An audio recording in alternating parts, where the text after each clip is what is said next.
Hello and welcome to A Coffee with Chris, the social media show that helps you create impact. As always, brought to you in association with our charity partners, Big C, who help local people affected by cancer, and Game Plan Coffee, Paddy and Scott's special coffee partnership with the High Performance Foundation. Every single bag of this beautiful coffee you buy helps them support the work of the High Performance Foundation, funding programs that help young people across the UK thrive in life, not just survive it. So if you're like me and you are, here we go, on cue, obsessed, perhaps addicted to your coffee, make sure you grab yourself a bag of Game Plan Coffee and make a difference to local people and beyond. This podcast is also sponsored by Oliver Hill from Hill Coaching Company, Gemma Crane from Mindset HR, and Callum Howard from Limitless Film and Media.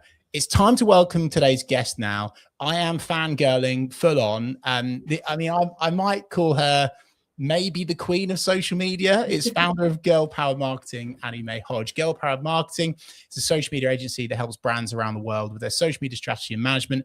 Beyond the agency, it's also a supportive community dedicated to helping more women, girls, and allies build successful careers in marketing. This is a great guest. Annie, delighted that you've joined me today on A Coffee with Chris. There are thousands of people out there wanting to do what you do, and also wanting to be the go-to person in their industry. Why do you think so many people struggle to get noticed on social media? I think, honestly, closed mouths don't get fed. And I think that's the saying, right? I don't know if that's my mum brain kicking in there, but it was something I heard a few years ago. I remember wondering why I wasn't getting as many leads as, I'd heard in my community. I wasn't being noticed as much. And it's because I wasn't asking. I wasn't showing up as much as I could be. So I've been posting on LinkedIn for 6 years. It took 3 years, I would say, for me to start getting noticed, to start really building a following and to be known for what I'm known for now. So, and it was only at that point where I was like, I need to start taking up space. I need to start talking about what I do more and stop being so humble and being really proud of the work that I actually do. And I think that is such a common thing, especially with the people that I've spoken to over the last few years, is that they want to be seen and they want to be heard, but they're not putting themselves out there. And I used to have a saying, and I should probably bring it back, but OGs of my, I guess, like, I don't want to call them fans, but people that have been following me a long time will know that I used to have a saying called "just do the damn thing." So say yes to things that scare you. Say yes to things that you don't think you deserve. When you see a job application and you think, oh well, I don't have 2 of those qualities that they're looking for. I don't have that qualification. Apply anyway. Get your foot in the door. I love that opener, Annie, and I mean it when I say you're the queen of social media. There is so much about the platforms, the updates, what's next, the developments, what works, what doesn't, all of like the geeky stuff. You're all over, and so I love even more that you've started this conversation with the mindset piece, actually, which is that whole piece around not being humble and getting yourself out there. And I love that quote around closed mouths don't get fed. I think that's brilliant. I heard that before. You've reminded me of a book from Stephanie Sword-Williams. Not sure you've heard of it, called Fuck Being Humble. Oh yeah. I've seen her talk actually. And that was one of the pinnacle moments in my career. I actually got invited to an Adobe event and she spoke there and it was incredible. She was asking the audience questions and no one answered. And it was a room full of marketers. No one put their hands up. And she just stood there and she went, I'm going to stay here until someone puts their hand up. Love that. Because you can contribute. You do have great thoughts. And yeah, it was absolutely life-changing. I'm pleased that we're also fans of Stephanie and go check it out. But it's true. And we do coaching conversations with clients that are starting out on social media. I often discover it's not necessarily the platforms or creating the content, it's their mindset. They don't jump into they're not willing to get themselves out there. Just a quick question, Annie, before we go on to the rest of the chat. There's a lot of debate around frequency of posting, right? And getting yourself out there. I wonder what your world would be like if, say, for example, you posted on LinkedIn once a week rather than seemingly every day. I feel like you're posting every day. I think, again, It depends. I think you go through phases in all areas of life, whether that's your career, personally, everything's a phase. And sometimes you're going to be able to post more. Even in business, you're going to be able to show up more than others because life happens, things happen that you don't expect. So there was a good, I would say 6 months to a year where I was only posting social media updates. So that was once a week. I post them on a Wednesday. I had a smaller following. I'd say at least half of the followers that I do now, if not a little bit less. But it was what I was known for. So I had done the groundwork. I had found something that people kept showing up for at the same day. It wasn't even the same time. It's just the same day every week. People know that I post on a Wednesday, and they showed up for me because I'd put the work into finding something that I want to be known for and sticking to it and being consistent with that. And I think you've got to have the mindset of sometimes just showing up when you can is way better than not showing up at all. Way better. Because I've had similar with clients where they're like, we don't really have time to post. We can't really hire anyone to post for us. And what I say is obviously reuse, recycle, repurpose. You've got so much content at your hands with your website, with your knowledge, with your existing stuff.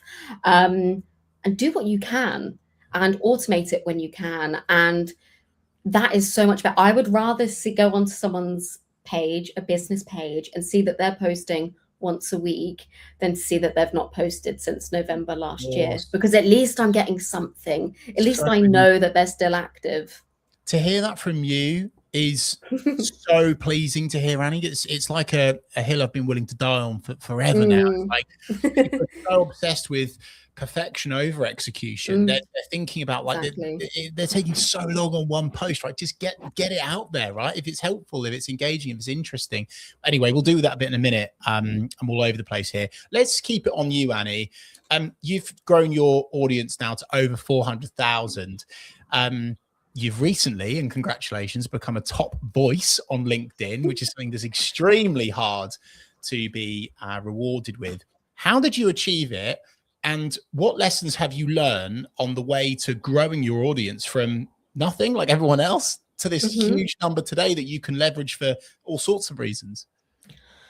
Well, like I said earlier, it's taken me 6 years. It's not been, I've not blown up overnight. It has been such a graft. When I started my journey, I was still working as a project manager at one of my very first jobs. I was doing social media on the side. I was still trying to build girl power marketing. So it was all coming at the same time. And like I said, I joke that I call myself, an accidental influencer because I have no playbook. I have nothing that people can copy because I never intended to grow a following. I just wanted to talk about things that I was passionate about. And I guess the reason that I grew so much, I can hand on heart say, is because I think it's a word people hate also now, but it's that authenticity. The person you see on LinkedIn is the person you get in real life. I am exactly the same. And I think that's the difference. I had the privilege as well of not having the typical consequences as other people, in the sense of again, OGs will know, I used to call people out on, brands not posting job salaries and that sort of thing, or paying too little for social media manager roles. And that's because the only consequence in the end was me. I didn't have a boss. The boss was me. And I think people, again, really resonated with that. And it built that connection with them. And it has taken a lot of figuring it out. And I guess, people might look at what I've achieved and think, wow, that is the blueprint, but I'm still figuring it out. I'm still, I still get stuck in that comparison is the thief of joy. I still look at other people in the industry and creators and I'm like, how are they doing what they're doing? And I think it's that curiosity that gets me where I am. And on the subject of a top voice, I can't believe it's not happened sooner. I will say that I actually, since having a baby in November, in October, I had my baby in October actually. I switched up my content strategy. I decided that I didn't actually show up in the way that I wanted to. So I was still being consistent. My social media updates are the most consistent thing I think I've ever done in my life. I have shown up every Wednesday for years now. But I realized I actually wanted to show off some of my knowledge more. I think that was the gap. I actually went to an event last year and people were asking me about my personal brand and how that takes up my time. And I said, it doesn't take up my time because being a social media manager and running my business is what I do. Like, I'm still doing the groundwork. I'm not a creator full time. The creation side is super fun. I get to do lovely things like go to events, eventually become a top voice, but social media is my bread and butter. And that's kind of how that's kind of what pivoted my strategy. And then lo and behold, I got a top voice badge. I think oh God, there's so many lessons in that, Annie. Sorry. No, it's amazing. It's refreshing because often in marketing we hear blueprints and strategies, and, you know, the 3-step process. And I love the fact that you've gone, well, actually, no, there isn't. I'm just me. And that this is something that we share often, again, with our clients. We're talking about actually just be more you, especially if you're a personal account on LinkedIn, on Instagram, you're looking to become a key person of influence for your sector. You want to get to the stage that you're at, Annie. Like, actually, you've probably sped up that process by being unashamedly you. And I guess, and I don't want to go down the AI river too much, but I guess with AI coming in now, people are gaming it. It's very obvious that it's not them, and they think they're obviously speeding up their creation process, but actually they're probably not going to get to the end goal because they're not being them. They're being everyone else. Is that fair? Or am I wrong?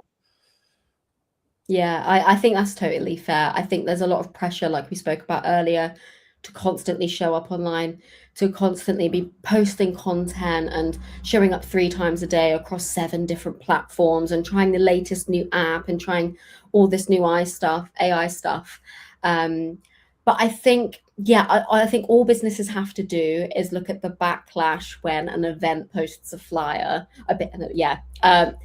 and when it's evidently made by ChatGPT, the audience know it and they will let you know about it.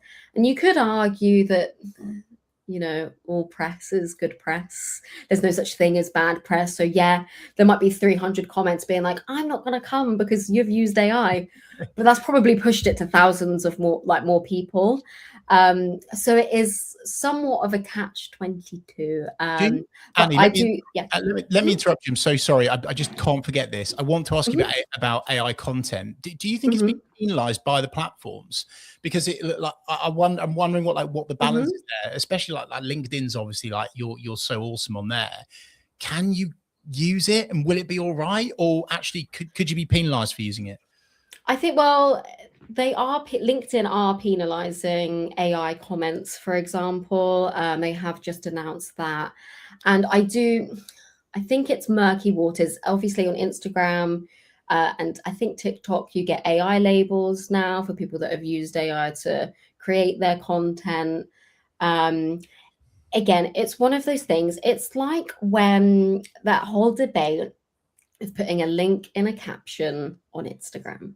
Now, for those of you that don't know, they're not clickable if you put them in a caption. So if you're putting a long tail blog URL that's, you know, like how to get social media to launch your business into success, it's not going to do well.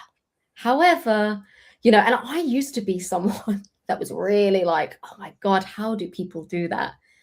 But I think, you know, for being top of mind, for creating memorable content, if you're putting your business URL, you know, it just reinforces again your branding, who you are. It's not that offensive. And I think using stuff like that, so, and also, sorry, my main point of that was if you use links on other websites such as LinkedIn, you do get penalized for it. It isn't shown to as many people because you're directing people off of the social media platforms, and the social media platforms obviously want their audience to stay on there. However, if you, for instance, on LinkedIn want to share a link, if you create a carousel post, write a caption, and then add a link, you're fine. But if you are just saying, here's my blog post, you will be penalized. And I think that is kind of the same with with AI content. You know, use it as well as you can and as a tool. But I don't know. It's hard to say, because I do think, again, you see how much engagement these posts get, especially on Facebook. You know, the AI meals for recipes, and you got all the people in the comments that do know or don't know, and they've got such high engagement that if I was a business looking at that, I'd be like, why am I going through all the effort trying to sell my recipe book and creating all of these dishes to get a photographer in, to get a videographer in, when I could just create an AI image and get all of this engagement anyway? So again, it's one of those things that I understand, but I do think we'll start seeing more tighter AI restrictions on platforms, the more kind of like the lines get blurred between what's real and what's not. To be continued. We could definitely do a whole conversation on that. And Annie, the reason why I follow you, why so many people follow you, is your relentless updates on social media, the latest. And of course, I'm not asking you to disclose how you go about that, because that's your secret recipe. But what I do want to ask you is, how can other business people, business leaders, even marketers stay on top of the latest? Because I'm listening to podcasts every day, I'm reading marketing books, but yet I'm still seeing new stuff all of the time. And I'm like overwhelmed by, like, I can advise someone today on something on social and it's out of date tomorrow. So what chance do business leaders have? And so that's why your updates are important. But how do you go about doing that so well for so long? And it's always the fresh stuff. I think I've got the benefit of doing it every week. I, again, had the privilege of having the time. The reason I started my social media updates is because I was working in my old job. I was trying to keep up like everyone does. And I was so tired of reading a 500 word to 1,000 word article just to get to the point that I need to read. It's like when you're trying to, again, I hate to go back to recipes, but when you look up a recipe and you get their life story, I don't care. I just want to learn how to make this pasta dish. That's all I want to know is, what do I need? How do I cook it? And that was the problem that I was finding. And I thought, well, if I can condense it down into a sentence, I feel like this will be helpful for other people. And that's how my social media updates were born, because I just thought, and there's so much news out there that it's hard to know what to read, what's important. And I've made it very clear in my updates that these are just the ones that I think are the most important, that are actually going to impact your work, that are going to impact your actual workflow as well. And that's what's going to impact your future. And yeah, so I'm sure there's a way I could do this. I'm sure I could automate it, and I'm sure people think I do. I could definitely use AI for this. I could definitely create an RSS feed. But people might be disappointed to hear that I do everything manually. I check Social Media Today. I check TechCrunch, The Verge. I check Matt Navarra. He is extensive. If you sign up to his newsletter, you will get every single social media update that's happened. There's web developers and app developers. There's one called Alessandro on Threads, who posts about, he goes into like the back ends of these platforms and spots what they're working on, announces it, and then he'll then do an update a year later when it's come true, or if they've stopped working on it. And it's people like that really help you stay on top. And I would suggest following people like me, Matt Navarra. Leah Haberman's another great one. She's got a newsletter called In Case You Missed It. Rachel Carton. I think hers is called Link in Bio. Having a system of newsletters that just go into your inbox that you actually want to read is so important. I think it's when you're trying to keep up with platform updates, you're trying to just subscribe to everyone all the time, bookmark everything, and then it gets so overwhelming that you can't keep up with it. So I would choose your favorites. Hopefully it's me, but I would choose your favorites. And then carve time in your day when you're drinking your morning coffee, have a quick scroll through, and you will find that you're keeping up with things a little bit easier in your routine. Or just follow you. Or just follow me. I do the you're- hard work. That's the thing. Yeah. That's the thing. Just follow me. I should have just plugged myself there, but I'm the only person. No, I will. I imagine, Annie, if I was to flip your camera to like your space that you're in right now, I imagine you're like that meme of that guy that's got like strings on the wall and all the updates. Yeah, I am Charlie Day from Always Sunny for sure. Honestly, but I think actually there's another message in what you've said there, Annie, which is just say what you need to say. And everyone says give value. I get that, but it is kind of true. There's no fluff with your stuff. There's no fluff. It's like, this is what you need to know. Bam, bam, bam, bam. And perhaps there's a message for businesses and for other individuals growing their personal accounts. Speaking of that, Annie, I do need to talk to you about the, personal brand or thought leader, or person of influence, as I like to say. What's your general thoughts around that as a tool for winning business? Because I still think so many people are hiding behind their corporate banner. And they're almost scared to take the leap of faith. You have taken the leap of faith. You are now reaping the rewards of that. What are the key learnings for you, and what would you perhaps impart upon our community, and in terms of tips and tricks to do that? I would say, again, it goes back to my first point. Closed mouths don't get fed, and you need to be showing up. But I will say that I do disagree that everyone needs a personal brand. I think we make personal branding this big scary thing where you have to get loads of views, loads of followers. You don't. Categorically, you don't. I have friends obviously in the same industry, far less followers than me. They show up on LinkedIn weekly, far less followers. Like, I'm talking 1,000 followers, and their connections, especially on LinkedIn, they get more leads than I do, because it's all about positioning.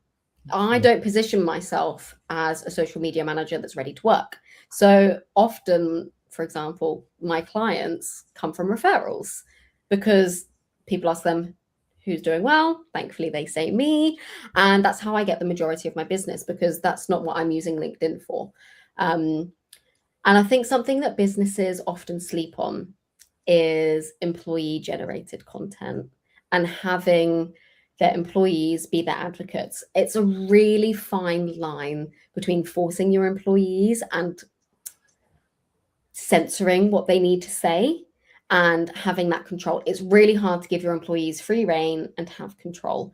And I think it really scares a lot of businesses. But you've got to think, if you're posting on LinkedIn as the founder, if 3 of your employees are posting on LinkedIn and you're using your company's page, that increases your reach tenfold.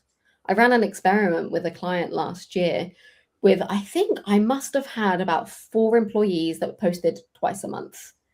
Their reach improved by 370%. From that little frequency. Yeah. Wow.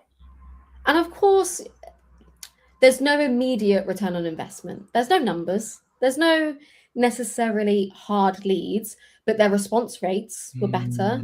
They were getting people reaching out just to say, hey, are you free for a coffee? Or loved this post. And they were starting to build connections. And that was just off of 2 posts a month, which is unreal results. And you, like I said, you don't need to be focusing so much on engagement and the likes. It's about what your audience are getting from you. Are you building that connection? Are they recognizing your face in the feed as a trusted voice? You don't know who talks about you when you're not there. And that doesn't come from a like. And I will say the clients that have come from social media and not referrals have mentioned posts that have interested them of mine. And they're not the ones that have done well, like in terms of vanity metrics. I mean, I'm always happy to disagree with guests, but I couldn't agree more, Annie. I think that's brilliant.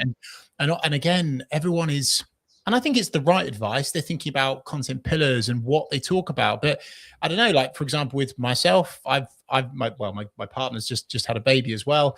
And I shared that news on LinkedIn. Some people would go, oh, no, that's just like Facebook. That's not Facebook. but yeah, that's the stuff that gets people resonating with you, that gets people trusting you, that gets people connecting with you, that presents you as real, not AI. And I'll just so much good stuff in that, Annie. And I think the employee generated content, EGC rather than UGC, I love that. And how powerful is it that if you have Belinda that's on reception as part of your social content, and then someone calls and it's actually Belinda that picks up the phone, I think that's game-changing stuff, don't you? Exactly. 100%. That's like I said, you've already built a layer of connection before you've reached that touch point of them getting in touch with you and wanting business with you. It's just building so much more brand awareness than you could do just via your company's page. And people do want to hear from founders. They do care what you have to say.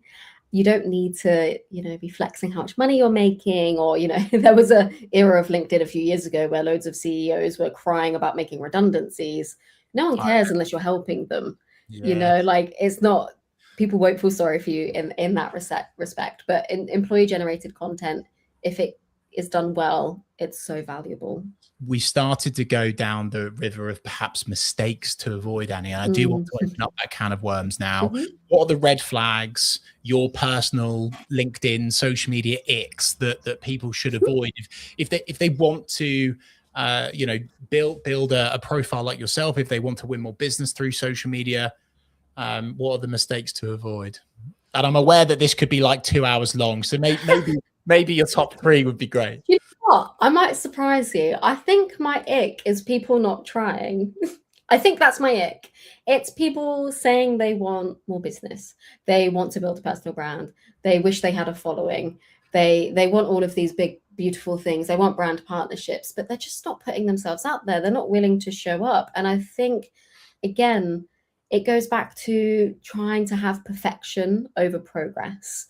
You need to be posting to get data. You need to be posting to experiment, to see what works. You're not going to get that from keeping your mouth shut. You're not going to get that from not posting and being too scared of someone pointing out a typo in your caption. I get that all the time. I make typos all the time because I'm writing my posts at like 3 a.m. when I'm, feeding my baby. So I do make mistakes, and that is fine. That might be an ick for other people. But for me, again, I also do think it shows that I'm human. You make mistakes. And I think, that is my main ick, is just people wanting things but not trying.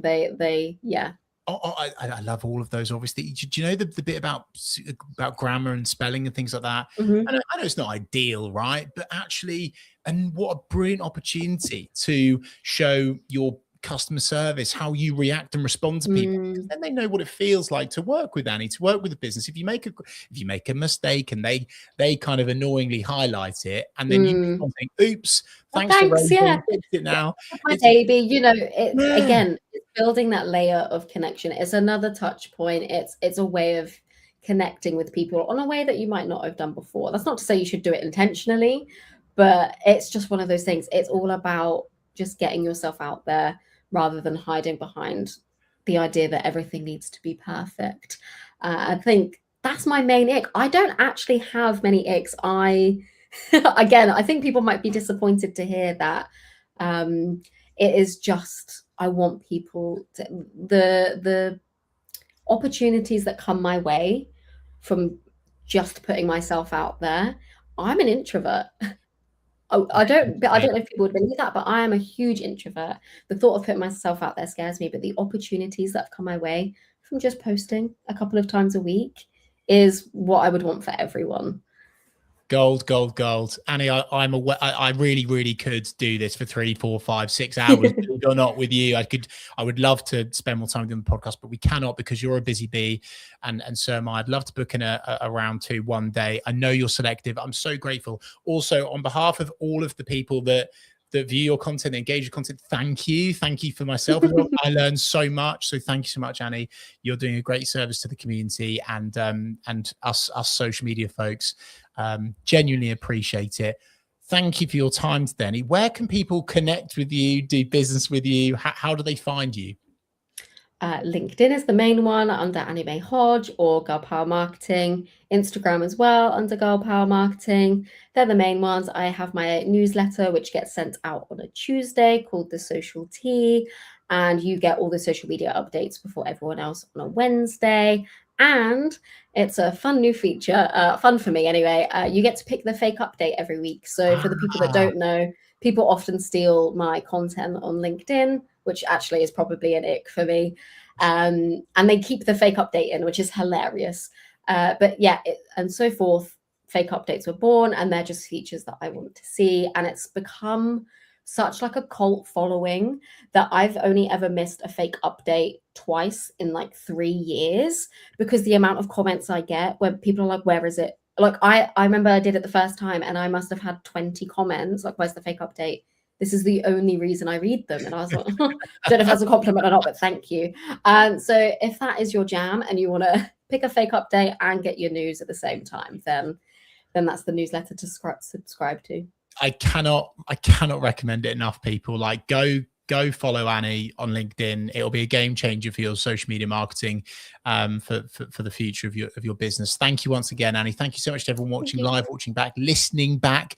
If you've enjoyed this coffee with Chris, then why not subscribe on YouTube, Reef Social Media, give it a like, a thumbs up, comment. Hey, why not ask Annie a couple of questions? Maybe she'll respond. She's very busy, but maybe she'll respond. I'll respond in the comments. I'll keep an eye. Damn right. Love that. Okay, thank you so much. And we'll see you this time next week for another